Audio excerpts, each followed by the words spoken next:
Have you ever felt that your child still says loving words, still sends gifts, still checks in every week? Yet, in their eyes, their voice, and every gesture, everything feels fake, not genuine? They still call, still laugh, still say, "I love you, Mom and Dad."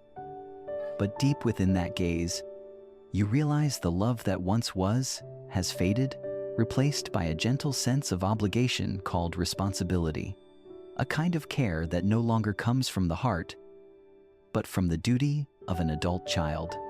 You feel loved, but not respected. You're asked how you are, but not truly listened to. The house is still filled with laughter and conversation, yet within those words lies a cold emptiness that stretches over the years. And in the quiet of the night, you suddenly realize the loneliness of old age doesn't come from silence, but from living beside someone who once loved you deeply, yet now only maintains polite courtesy. You once gave everything, your time, your health, your youth, just to give your child a complete life.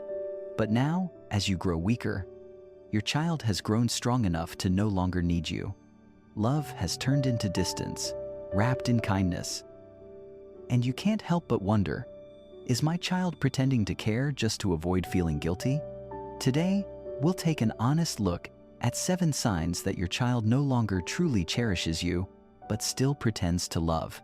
And more importantly, how older adults can heal emotionally, regain self-respect after 60, and learn to live peacefully amid the changes in family relationships. Because inner peace after 60 doesn't come from holding on, but from understanding that letting go at the right time is also a form of love. If you've ever felt that you loved too much, but only received emptiness in return, please watch this video until the end. And don't forget to subscribe to Graceful Senior Life to support us in spreading messages about senior living, emotional healing, and the journey of reclaiming dignity and peace in the later years of life. There are mornings when I wake up, look out the window, and see sunlight falling softly like a memory. I still hear the birds, still make a cup of tea, still wait for a familiar call. Then the phone rings. My child's voice comes through familiar, yet distant. "Mom, Dad, how are you?" "I'm getting ready for work, just calling for a bit." I smile, exchange a few words, but inside feels hollow. When the call ends, the room grows quiet again, as if no one had ever been there. I sit there wondering, is this what people call care? My child still calls, still asks, still says all the right things, but every time we talk, I can feel it. My child speaks out of duty, not longing. Their words sound rehearsed. "I love you so much. Don't work too hard. I'm too busy. I'll visit next week." Everything is there except emotion. I hear the voice, but I no longer hear the heart. I know some children still care for their parents, only to keep a good image of themselves. That is not love, it is polite intention, a kind of deliberate decency meant to silence guilt. They love the way busy people love, just enough to feel reassured, never enough to stay connected. Because in their minds, parents have become an item on the to-do list after work, after friends, after dozens of other plans. Call Mom and Dad, a small task checked off after a few minutes. When love is scheduled like a duty, it loses its warmth.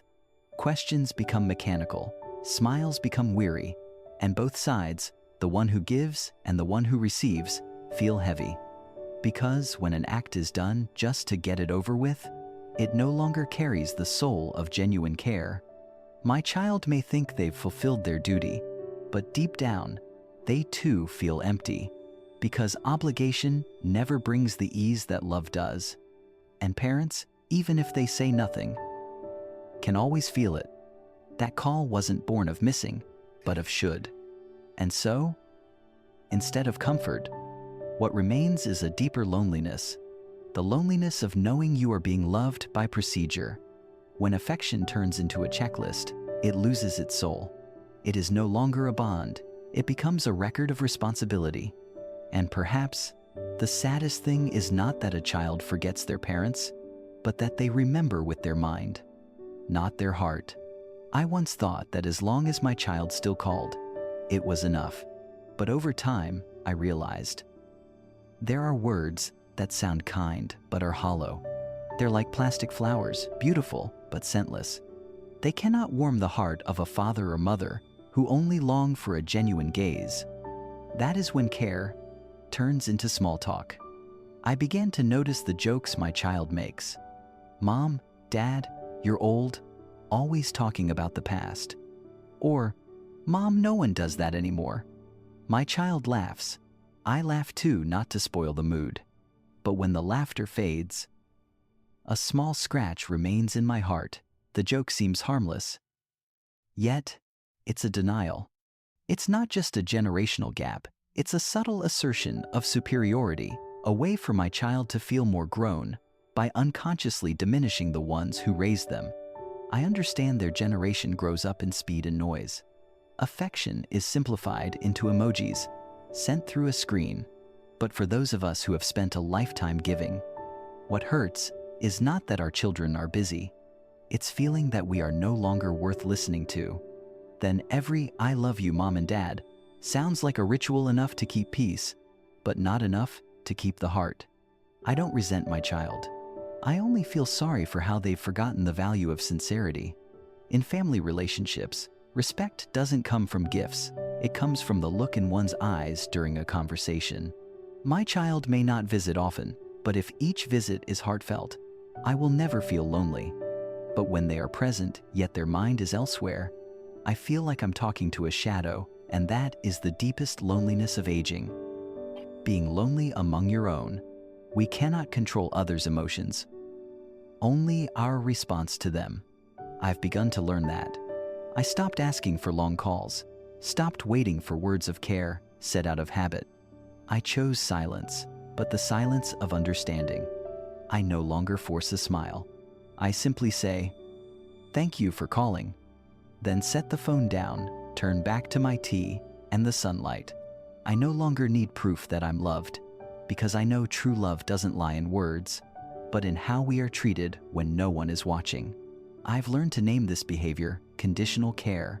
It comes when my child has time, when they feel like it, when they're in a good mood. But when I need them, they're busy. When I'm sad, they're tired. Real love doesn't wait for convenient moments.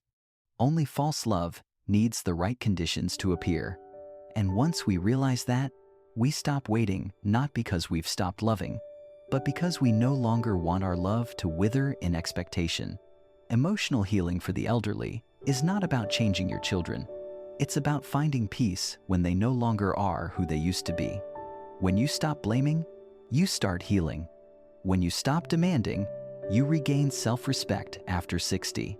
When you understand that your silence is not defeat, but a dignified choice, you have entered the stage of inner peace after 60, the serenity no one can take away. Now, when my child says, "Don't be sad, Mom and Dad, I love you so much," I simply smile gently. I no longer seek validation in their words. I find it within myself. I feel lighter, no longer straining to keep the relationship looking perfect. I know each generation loves differently, and sometimes my child isn't cold. They just haven't yet learned how to express love as an adult. I let them learn at their own pace, while I learn to live calmly, without blame, without anger, without expectations. Because in the end, family bonds are not measured by how often your child calls, but by the peace you feel each time you hang up. I don't need love performed, I just need respect in silence. I don't need my child to call me 10 times a day once. Sincerely is enough. And when I understood that, my heart grew lighter. I was no longer the parent waiting by the phone, but the person who has learned the lesson of freedom within the soul. One-sided love may hurt, but it also teaches you to grow again, not as a parent to your child, but as a parent to your own emotions. And then, the loneliness of old age is no longer a sentence, but a quiet space in which you find yourself again. I understand now that serenity doesn't mean being free from pain. It means smiling through it.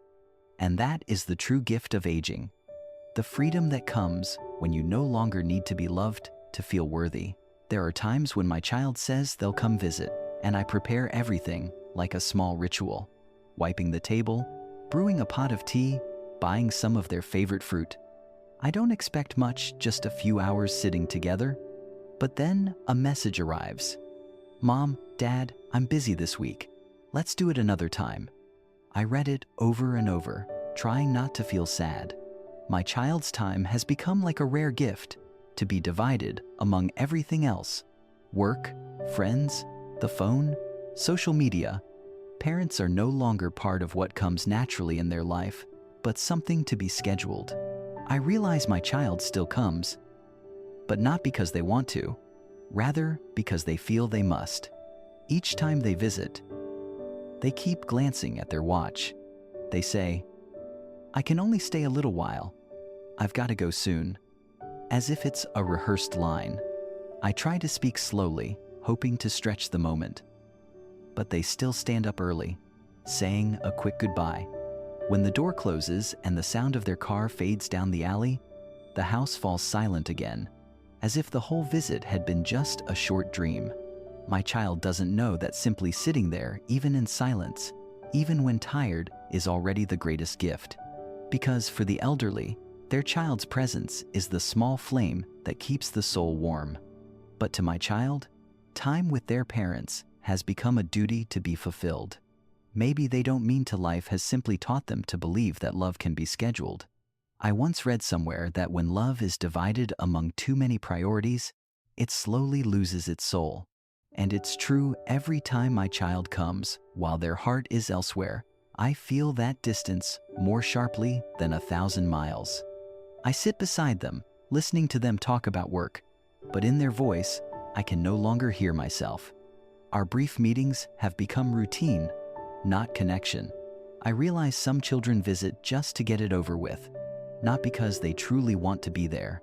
I call that love with time conditions. It appears only when the child has free time, stays only when convenient, and cares only when in the right mood. But when parents need them, there's always an excuse. When parents want to share something, they say, later, I'll listen. And that later keeps moving until one day, there's no one left to listen. I don't blame my child. In truth, I understand. They live in a world that's always rushing, where every minute has a price. But what they don't realize is, when time becomes the proof of love, that love is already fragile. Because people only count time for the things that feel like burdens. For true love, we don't count, we simply live within it. When my child was little, I could sit for hours listening to them talk about a game, a dream. I never felt it was wasted time, because to me, time with my child was life itself. But now, they grow restless after just 10 minutes. While I, as a parent, have learned to speak less, so as not to tire them, I've learned to shrink my joy to fit within the small window of time they give me. How strange that love can stretch and shrink like that. When they were born, it was as vast as the sky. Now, it's confined to the spare hours of a weekend. I don't resent them for that. I just feel sad for how the world has made them believe that even love must be hurried. They think that a few minutes of presence is enough, yet, sometimes, one distracted glance can make a parent feel like they're sitting beside a stranger. I call that half-hearted presence when the body is there, but the heart is elsewhere. And that kind of presence, though it fulfills appearances, still leaves the elderly feeling lonely. Because loneliness isn't about being alone, it's being with someone, yet feeling no connection. I once tried to hold on to that presence, starting conversations, asking questions, even pretending to be cheerful so they would stay longer. But I've come to understand, love cannot be begged for. The more you cling, the further they go. The more you hope, the more it hurts.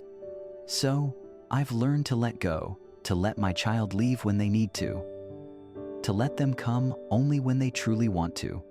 Not because I've stopped loving them, but because I don't want my love to become their burden. A Stoic once said, "The only thing we truly own is how we spend our time." So I choose to spend the rest of my life in calm, not waiting, not counting, not resenting. When my child comes, I welcome them with gratitude. When they leave, I send them off with a smile. I know that real love doesn't lie in the length of a visit, but in the quality of a moment. Emotional healing for the elderly sometimes means simply learning not to demand more time, but to cherish the moments we already have. When you stop wishing your child would stay longer, your heart grows lighter. When you stop measuring love by the frequency of visits, you begin to feel true freedom. The freedom of inner peace after 60, when love is no longer about waiting, but about understanding and letting go. Now, I no longer mark the calendar to see when my child will visit. I no longer set the table too early or worry about how long they'll stay. I just open the door, pour the tea, smile, and say, "Thank you for coming," because in that simplicity, I've found my self-respect after 60, the peace that comes from knowing I don't need to beg for affection nor seek pity. I only ask to be treated with respect. I understand now that serenity doesn't mean indifference. It means cherishing every moment my child still remembers to come home. And on the days when they're too busy, I will still sit by the window, watching the sunlight, drinking tea, listening to the birds, and smiling. Because I know that true love isn't measured by time, but by the gentleness we keep in our hearts, no matter how quickly others come and go. In the end, within the family bond, what matters most isn't how much time your child gives you. It's whether you can still hold peace in your heart when they're not there. And when you understand that, you no longer feel lonely, only grateful. Grateful that you've learned to live peacefully, to love without attachment, to care without demand. And perhaps that is the highest form of self-respect after 60. There are evenings when I sit at the dining table, staring at the empty chair across from me.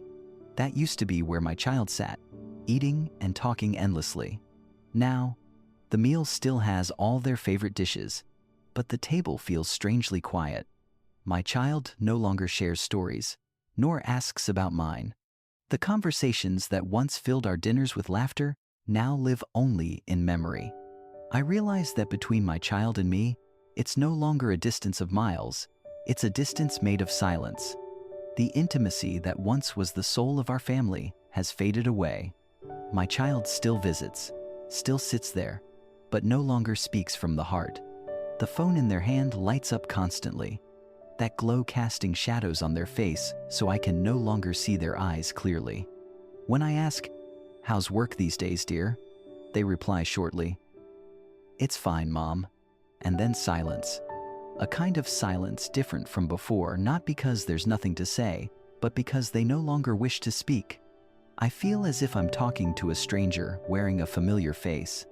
I call this intentional silence, when a child no longer shares genuinely, but only says what's safe, what's polite. They avoid sadness, personal struggles, or anything too real. Perhaps they're afraid I'll worry, or maybe they think I'm too old to understand their world. But what they don't know is this: the greatest pain for a parent is not understanding their child. It's not being trusted enough to listen. There was a time when my child told me everything from school exams, friendships, to their smallest fears. I used to be the first person they came to. Now, I learn about their life through what they post online. They write hundreds of things for strangers to read, yet remain silent before the one who knew them best. I'm not angry, just quietly sad, because when sharing disappears, warmth begins to fade. I understand that some children aren't heartless. They simply believe that shielding their parents from worry is a way of love. They think, "Mom's getting old, better not make her worry." But when they hide things, parents don't feel at ease, they feel shut out of their child's world. When you're no longer confided in, you start to feel like you don't belong. Love fades not because it's gone, but because trust wears thin with every silence. Then I noticed something else. Intimacy doesn't just vanish from words, but from gestures too. There was a time when my child hugged me upon arrival. held my hand when leaving. Now, it's just a polite nod and a faint smile. When I reach out to touch their shoulder, they pull away, not on purpose, but I can feel it clearly.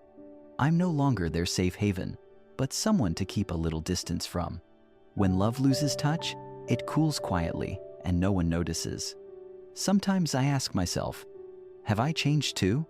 Maybe I've talked too much, asked too many questions, made them reluctant to share. Maybe I still look at them with the eyes of the past, the eyes that once saw a child, and they feel judged. I understand. They've grown, have their own world, their own worries. But no matter how far they go, parents still need a little closeness, not to control, but to feel they still have a place in their child's heart. I call this the distance of self-protection, when both sides fear hurting each other, so both choose silence. The child fears making the parent sad. The parent fears making the child uncomfortable. And so, between them, no one says a word, yet both are lonely. The loneliness of old age doesn't come from living alone, but from living beside someone you love who no longer shares with you. No one loses peace because of what others keep secret only because we stubbornly demand to know. I've started learning to respect my child's silence, not because I accept being shut out, but because I understand that love also needs space. I've learned to listen without intruding, to accept that some things can only be said when they're ready. I've also learned to open my heart again, not just to my child, but to myself. I speak less, ask more gently. But when my child does speak, I listen with my whole heart without judgment. And strangely, when I stopped pushing, they began to share again. Maybe not about big things, just a few lines about work or a dish they liked. But I realized that intimacy returns not through demand, but through showing that I'm still a safe place to come home to. Emotional healing for the elderly isn't about making your child talk more. It's about learning to stay calm in silence, to understand that silence isn't always coldness. Sometimes it's their clumsy way of loving, quiet, but real. When we stop overthinking, stop blaming, our hearts grow lighter. When we stop trying to reclaim closeness, it naturally finds its way back. Now, when my child sits across from me, I no longer search for anything in their eyes. I just sit there listening, or simply being silent together. And I realize that sometimes love doesn't need words. Just sitting in quiet together without feeling distant, that's already intimacy. I no longer fear silence. I've learned to befriend it, because within that stillness, I find myself again, the one who once worried, once hurt, and now knows how to smile. I understand that serenity doesn't mean not needing anyone. It means not letting absence take away your gentleness. Self-respect after 60 isn't about demanding your child to be as close as before. It's about keeping your heart warm, even when others grow cold. I no longer need my child to tell me everything, only to know that when they truly need to talk, I am still here, ready to listen, without judgment or sorrow.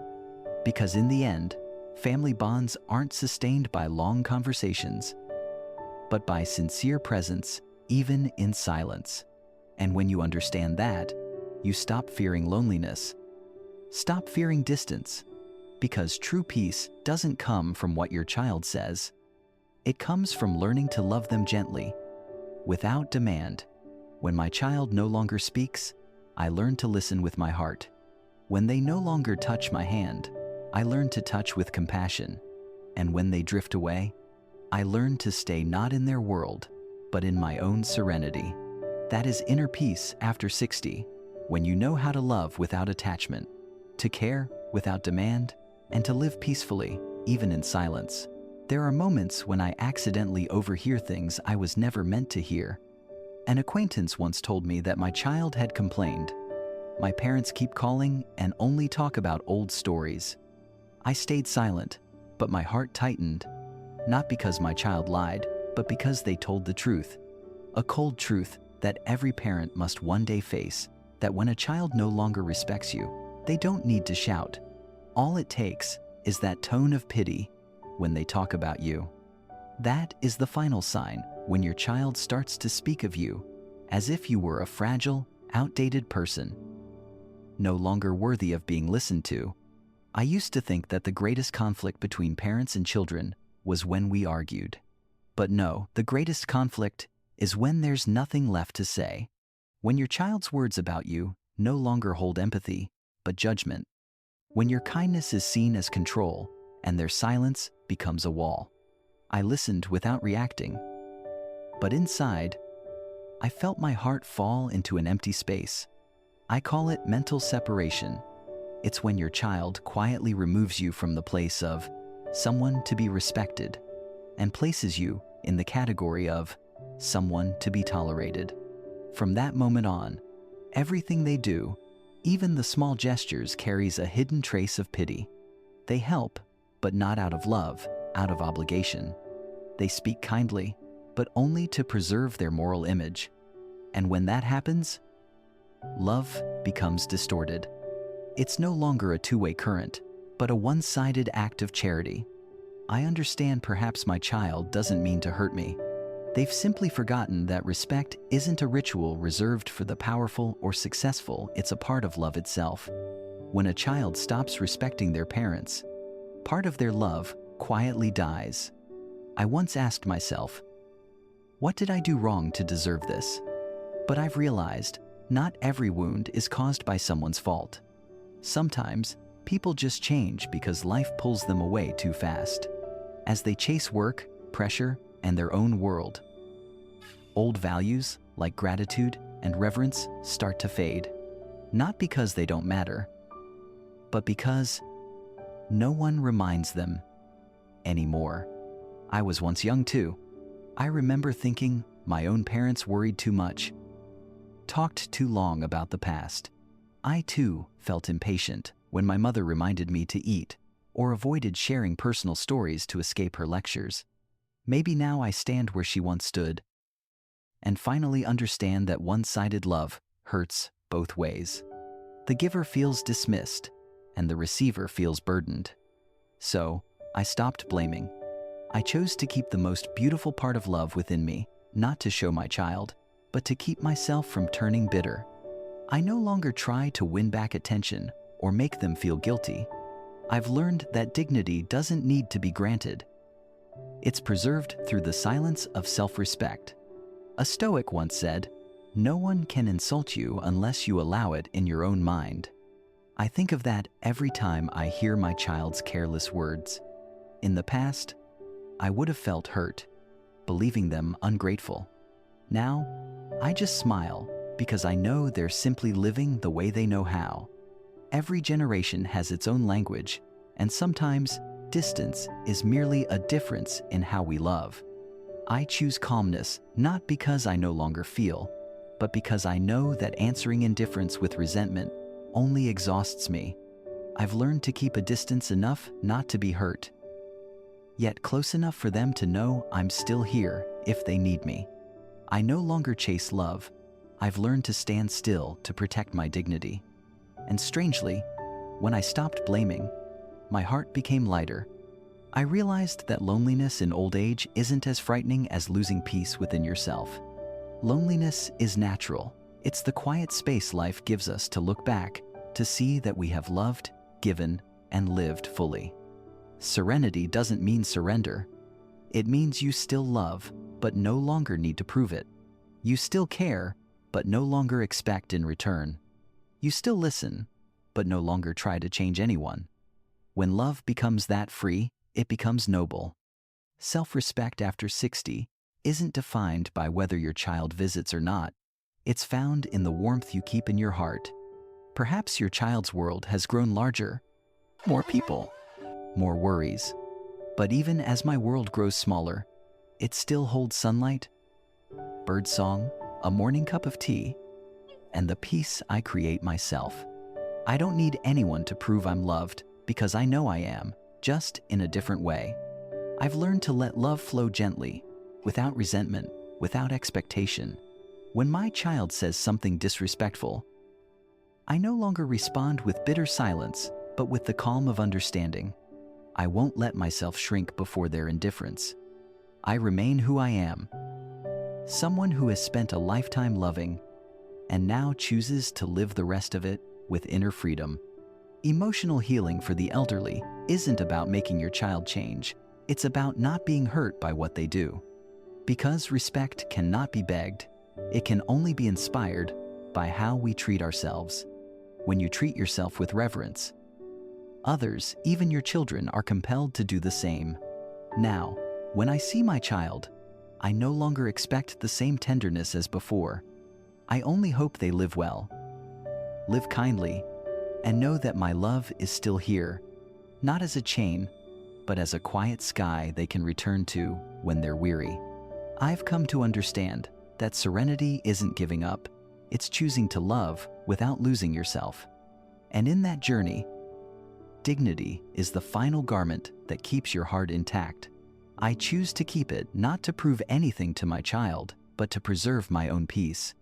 Because after all, when your child grows up and lives their own life, what remains in a parent's heart isn't resentment. It's a gentle smile.